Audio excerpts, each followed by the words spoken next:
Okay, so we're going to be talking about partial quotients, how to divide large numbers, 3-digit or 4-digit numbers, by a 1-digit number. So to do this, we're going to start with the number or the division problem. Wait for this. We're going to start with the problem 484 divided by 3. So that will look like this. 484 divided by 3. The first step that we want to take when we're dividing 484 divided by 3 is to find a big number that we know how to multiply 3 by that will fit into 484. So we like to think about this in multiples of 10, because we might say, oh, well, I know probably 3 times 27 will fit into 484, but that's a difficult number to multiply. So we want to choose multiples of 10. We could say, oh, we know 3 times 10 is 30, and that will fit into 484. But even then, if we had to subtract 30, that would take a long time. So we want to think big numbers, maybe 50, 3 times 50, 150. Could we go even bigger? Maybe 3 times 100. That's an easy number for us to multiply because we know that 3 times 100 is 300. So we're going to we're going to multiply 3 times 100 to get 300. This is called partial quotients because it's just a part of the answer. So when we multiply 3 times 100, we put our 100 up here and subtract 300 from the total.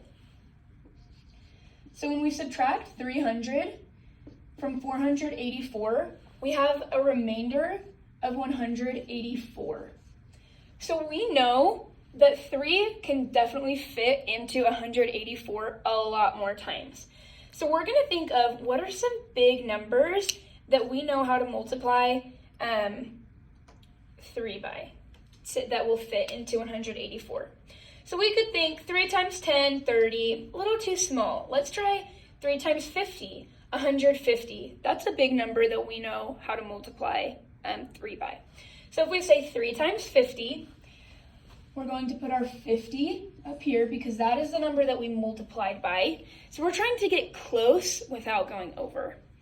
3 times 50 is 150. And we're going to subtract to have 34 left. Now we need to decide on a big number that we can multiply 3 by that will fit into 34, that we can get as close as we can without going over.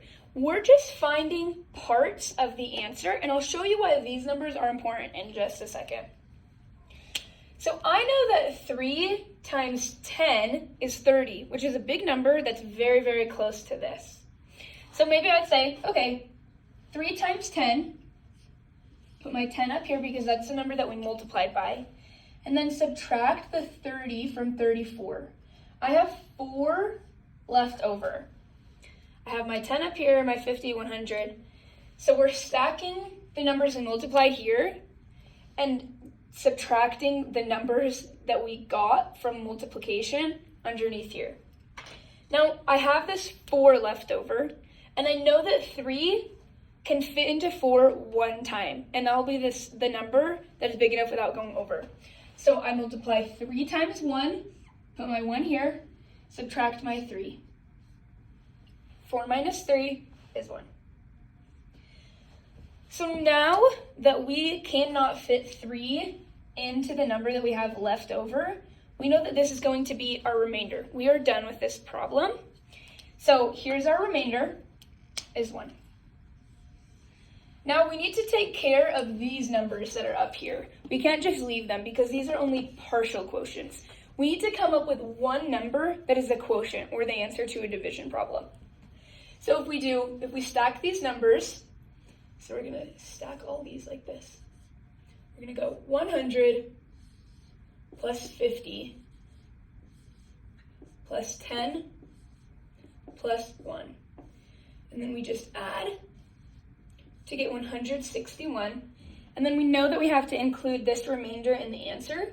So we're just going to write 161 remainder 1. And that is our final way to do this. I'll also send a video of another way to do this called the area model.